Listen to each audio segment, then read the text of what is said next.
Ya, saudara, Anda masih di Sapa Indonesia Siang, saudara, untuk membahas mengenai penipuan penggandaan uang yang kerap kali terjadi bahkan ditemukan lagi di Tangerang ini. Betul. Kita akan mengobrol langsung dengan narasumber kita, ada sosiolog, ada Mbak Devi Rahmawati yang mau berbagi dengan kita. Betul. Kenapa ini kok terjadi kembali, Aduh, gitu kan? Saya gimana ya, Ini Devi? korbannya juga nih. Belum sempat ya penggandaan menggadang. uang receh. Dicalengan aja susah amat ya. Tapi gini, kalau saya berpikir apakah memang kehidupan atau misalnya masyarakat kita secara sosial mengalami kemunduran dalam berpikir atau kehilangan kepercayaan diri untuk menyimpan uangnya di bank atau dalam bentuk investasi sehingga masih percaya kepada hal-hal yang tahayul 2017 gitu maksudnya. Ya, menarik kalau tadi disampaikan persoalannya dengan kemunduran. Saya tidak sepakat karena kepercayaan terhadap tahayul, hal-hal klinik seperti ini, misteri-misteri seperti ini juga menjadi milik masyarakat dunia. Bahkan misalnya dalam sebuah studi yang dilakukan Universitas Connecticut juga kemudian CBS di luar negeri, lebih dari 50% masyarakat Amerika percaya mistis. Bahkan 51% itu misalnya percaya kalau misalnya mengetukkan tangan ke kayu itu menghindari dari bad luck, buruk. gitu, Kayak hal ambil buruk. jabang bayi Ambil jabang gitu. bayi.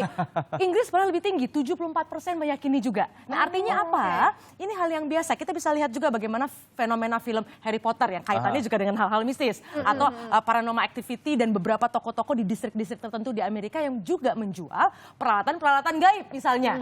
Nah, artinya apa? Ini bukan hanya masalah Indonesia, tapi yang membedakan kita dengan negara-negara maju itu adalah tidak ada tokoh-tokoh yang kemudian mendemonstrasikan bahkan mempromosikan hal ini. Sehingga apa yang terjadi, kita ingat dari masa lalu orang-orang paling berkuasa seperti presiden misalnya dikenal di masyarakat misalnya pergi ke gunung-gunung tertentu terkait dengan hal-hal keramat untuk mendapatkan kekayaan, entah itu mempertahankan kekuasaan atau bahkan kesehatan. Nah, ini yang kemudian mata rantai ini di mana masyarakat kemudian mengikuti para tokoh ini, yang tokoh ini juga sebenarnya juga cermin dari apa yang terjadi di masyarakat. Nah, mata rantai inilah yang kemudian mengekalkan lelaku mistik dalam budaya kita. Tapi ini cukup menarik pada saat misalkan sosok kepala negara atau mungkin adalah kita bisa bilang adalah pemimpin dalam sebuah organisasi yang cukup besar gitu ya, akhirnya berkunjung ke kuburan seseorang hanya untuk meminta restu seperti itu. Itu kan memang sudah berada dalam nadi budaya ketimuran kita. Yang paling mengejutkan tahun 2014 mantan presiden kita secara terang-terangan menulis dalam bukunya bahwa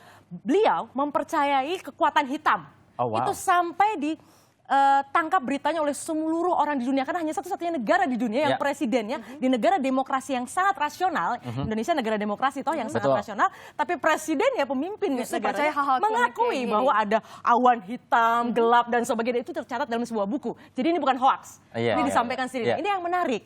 Nah, karena memang masyarakat kita kenapa kemudian muncul tahayul dan mistis? Ini adalah salah satu cara manusia ketika manusia belum mampu menjelaskan sebuah fenomena. Menarik ya, misalnya kalau di Indonesia kalau ada orang kaya mendadak itu pasti dibilang pelihara jin. Kalau ada kaitannya tukang sulap pasti karena ada tuyulnya. Kalau misalnya kemudian sakit itu pasti ada yang nyantet. Padahal kalau di barat yang akan dilakukan adalah mereka akan mengedepankan rasionalitas tadi. Bukan berarti mereka tidak percaya tahayul. Orang sakit akan dicari penjelasan medisnya. Orang kaya mendadak dicari penjelasan sosiologisnya. Orang pesulap akan dibongkar trik-triknya. Terus Mbak Devi, ini artinya memang tidak bisa memutus hal semacam itu karena tokoh-tokoh ini kan selalu begini gitu. Selalu mencontohkan hal-hal klinis yang dipercayain gitu. Itu gimana Mbak? Nah, ini yang tidak heran juga kalau dalam beberapa kasus yang bukan yang di Tangerang ini sebelumnya juga melibatkan tokoh-tokoh yang kita sangat tidak percaya bahwa tokoh tersebut juga misalnya mempercayai apa yang dilakukan oleh Kanjeng yang tadi yang ada di berita Kompas TV tadi juga. Nah, ini menarik bahwa memang perlu waktu untuk bisa merubah pola pikir ini. Pendidikan memang penting, tapi psikologis juga menjadi salah satu jawaban kenapa orang berperilaku seperti ini. Dalam studinya di Amerika lagi-lagi, orang-orang yang memiliki tingkat kecemasan atau kekhawatiran yang tinggi itu lebih cenderung untuk percaya hal tahayul. Orang cemas itu karena apa? Misalnya krisis ekonomi, misalnya perang, atau ada konflik-konflik yang membuat dia tidak percaya diri. Nah, ini yang kemudian mendorong dia untuk lebih percaya pada penjelasan-penjelasan yang tidak rasional tadi. Tapi cukup aneh kalau misalnya adalah yang dikhawatirkan adalah kecemasan karena krisis ekonomi. Tapi tampaknya kalau dalam kasus taat pribadi tadi ya, Dimas Kanjeng, orangnya cukup kaya loh. dan tingkat pendidikannya juga cukup tinggi. Ini kan yang membuat kita kok bisa ya orang dengan tingkat pendidikan yang cukup mumpuni, kekayaan yang juga bukanlah kekayaan yang cukup biasa-biasa saja, sehingga bisa memberikan uangnya sekian ratus juta untuk digandakan. Betul, justru What orang-orang nonsense kaya dan juga berpendidikan tinggi itu gimana Itu Mbak kaitannya? penjelasannya gimana kalau dalam dunia sosiolog? Nah, tadi memang seperti saya sampaikan, krisis itu dalam artian bahwa ada ketidakyakinan bahwa terhadap misalnya institusi yang ada. Oke. Apakah mungkin kalau saya di sini menanamkan uang sini akan menghasilkan uang yang lebih banyak, itu satu. Lalu yang kedua adalah semangat untuk cepat. Artinya ingin mendapatkan sesuatu lebih cepat, lebih banyak. mudah dan sebagainya. Nah, Jadi ini instan sama insecure itu ya, menjadi pokok menjadi ya. salah satu kata kunci yang membuat Oke. orang mendorong untuk kemudian, loh kenapa tidak? Memang menariknya menurut Cornell University, marketing dari para orang yang menjual tahayul atau mistis ini memang memiliki kemampuan teknik komunikasi yang sama yang digunakan oleh marketing modern dalam iklan-iklan yang ada. Oh, wow. Jadi mereka memang memiliki kemampuan komunikasi persuasif yang tinggi dan juga melibatkan atraksi. Sehingga tadi daun berubah dan sebagainya itu memang diciptakan dan itu memang dipelajari dalam ilmu komunikasi modern. Dan tokoh-tokohnya ini apakah berkaitan sama keagamaan? Kan selalu tokoh yang dijual ini kan benar-benar percaya, orang-orang penting, orang-orang yang tokoh-tokoh Dengan agama. balutan-balutan religi gitu. religi. Religi memang karena kebetulan masyarakat kita memang cukup dekat dengan religiositas. Betul. Pew Research dari Amerika tahun 2012 memang menjelaskan bahwa hasil studinya 69% Muslim di Indonesia percaya tahyul. Nah ini yang kemudian sepertinya dimainkan dengan Dimanfaatkan sangat juga. baik oleh tokoh-tokoh yang memang menggunakan kepercayaan tadi untuk hal-hal yang tidak positif dan produktif ini. Jadi dia bukan Oh, tokoh oke. tunggal kan, apa mungkin ada yang menggerakkan orang-orang ini Mbak? Kalau dilihat kan ternyata dia orang biasa begitu kan, seperti Kanjeng Dimas ternyata ya bukan orang siapapun yang orang penting begitu Tadi kan ternyatanya. yang perlu difahami adalah mereka memiliki kemampuan komunikasi persuasif yang tinggi tadi, yang membuat Jadi itu modalnya itu aja. modalnya ditambah dengan Oke. atraksi-atraksi. Nah ini yang tidak banyak dipelajari oleh masyarakat secara umum, orang tidak sadar. Nah tapi menarik, di Indonesia kita juga satu-satunya negara yang memiliki misalnya pasal santet. Itu hanya ada di kita. Yang sayangnya memang itu hanya memasukkan persoalan ketika orang menjanjikan bisa menyakiti orang lain, Ya. membuat orang sakit, membuat orang meninggal dan sebagainya. Sayangnya belum ada ketika orang bisa menipu menggunakan janji-janji insentif ekonomi untuk bisa dikenai hukuman juga. Oke, kalau misalkan tadi kita sudah mendengar bahwa memang ada banyak faktor yang akhirnya bisa menyebabkan kita menjadi percaya. Yang paling penting adalah tadi ada ternyata ketidakpercayaan diri, insecure yang Betul. pertama. Terus adalah Ingin tergiur instan dengan juga. sesuatu yang instan. Nah, untuk membarrier itu semua, masyarakat Indonesia, adat ketimuran yang sangat-sangat percaya dengan tahyul. Ada tadi risetnya mengatakan 69% percaya dengan tahyul.